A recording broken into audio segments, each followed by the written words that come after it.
là, on a vraiment une activité pour tout l'hiver à Mora pour découvrir la vieille ville de manière ludique. C'est quoi votre truc ? C'est quoi votre truc avec le circuit secret Mora? Un voyage enchanteur à travers la ville médiévale est désormais ouvert au public toute l'année, du mercredi au dimanche, offrant des expériences lumineuses et interactives intégrées au Mora Light Lab. Ce parcours immersif et créatif, lancé en automne 2021, propose de nouvelles attractions comme le Cube Mirror Infinity, récemment déplacé sous le musée de Mora, et un parcours composé de 6 salles thématiques. Pour les jeunes explorateurs, une chasse au trésor palpitante est organisée, transformant la visite en une aventure de découverte et d'énigmes. Bonjour Stéphane Moret, vous êtes directeur de Mora Tourisme. Merci d'être là ce matin pour éclairer notre lanterne sur toutes ces lumières. Bien sûr. Ça me fait plaisir d'être là pour une deuxième fois. Là. Déjà l'année passée, j'étais là pour parler du Festival des Lumières. Justement, ouais. Aujourd'hui du circuit secret. Alors on va parler des deux si vous voulez, si vous êtes d'accord. Avec plaisir. Oui, alors justement, parlez-nous de ce parcours secret et magique, on peut le dire, en quelque sorte, qui est organisé à Mora justement et qui a pris ses quartiers, on va dire, véritablement maintenant. C'est devenu une attraction, on peut le dire.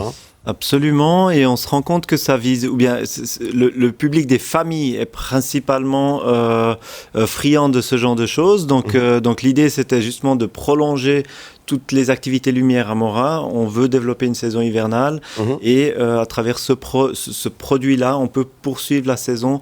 Le Festival des Lumières, c'est 12 jours. Et là, on a vraiment une activité pour tout l'hiver à Mora pour découvrir la vieille ville de manière ludique.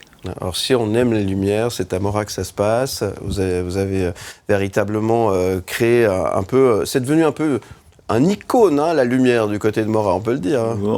On s'était fixé comme objectif il y a quelques années de devenir la capitale suisse de la lumière. Ouais. On est en bon chemin. Aujourd'hui, la semaine passée même, on a lancé un nouveau projet, des repas immersifs, Dine and Light, ça s'appelle. Okay.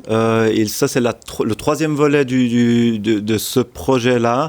Et gentiment, ça commence vraiment à prendre. On a vraiment des activités très intéressantes en hiver. On souhaitait, il y a une dizaine d'années, lancer une saison hivernale, parce que l'été fonctionne très très bien, et stabiliser un petit peu les saisons et inventer une nouvelle saison hivernale.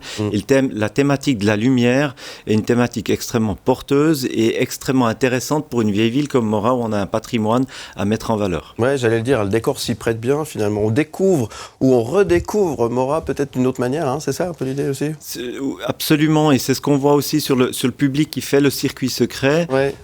C'est pas un public local, c'est vraiment un public qui vient découvrir la ville et souhaite avoir une activité qui permet de visiter différents endroits. Et puis il y a un truc assez sympa, c'est qu'on rentre dans des endroits, dans des espaces qui ne sont pas publics. On a une petite clé, il faut trouver déjà les endroits. C'est un espèce de parcours de recherche. Et finalement, ça fait qu'on découvre la vieille ville. La vieille ville n'est pas grande. Donc en l'espace d'une heure et demie, on a vraiment vu toutes les facettes de cette vieille ville. Et puis c'est ça. L'idée du projet aussi, c'est de découvrir l'endroit et le patrimoine. Ouais. C'est une chasse au trésor et Mora regorge de trésors en quelque sorte, c'est ça.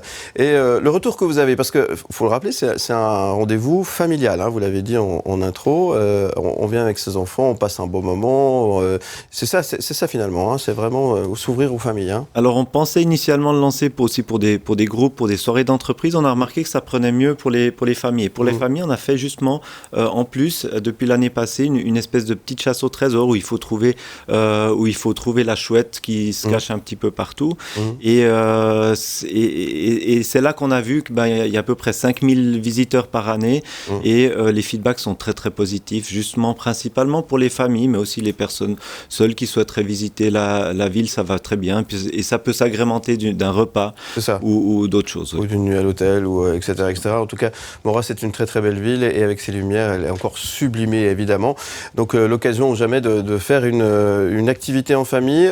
Pour s'inscrire, il faut s'inscrire, j'imagine, à l'avance, il faut se renseigner à l'Office du tourisme, j'imagine. Alors on a la billetterie est en ligne et donc c'est possible il y a des slots, donc il faut prendre des slots sur certains jours. Il y a tout qui est expliqué en ligne et ensuite on arrive sur place et on est accueilli au musée de Mora.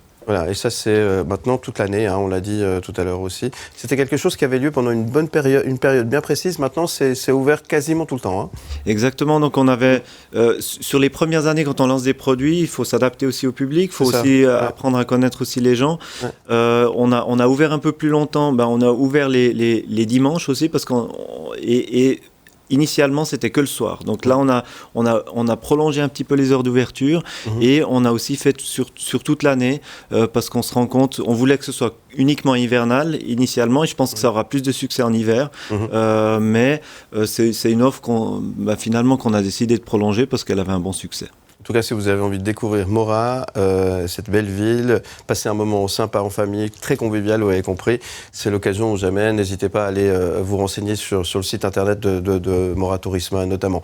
Oui. Et puis quand on parle de lumière, alors forcément, parce que vous êtes venu, je vois sur la table, je vois que vous êtes venu avec quelques nouvelles pour le Festival des Lumières qui aura lieu tout prochainement.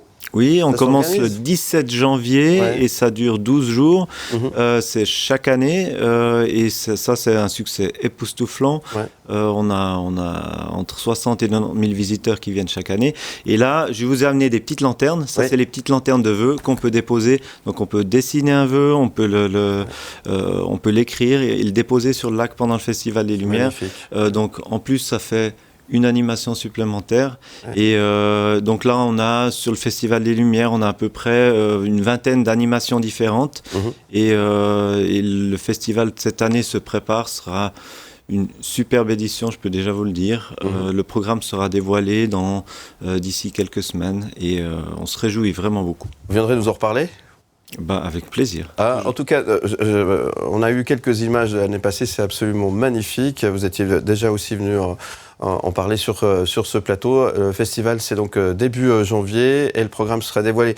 Je pense à tous ces problèmes d'électricité, de factures d'électricité en hausse. Avec tout ça, comment vous appréhendez ce qui va être organisé ? Parce qu'il dit lumière, dit forcément énergie, pas simple. Justement, on se réjouit de ne plus avoir de crise énergétique. On a eu le Covid, on a eu la crise énergétique et ça a été très difficile à gérer parce que finalement, c'est une espèce de contradiction de faire un festival des Lumières en pleine crise énergétique. Mais à savoir, la lumière consomme très peu d'énergie, et on fait aussi, on fait nos efforts.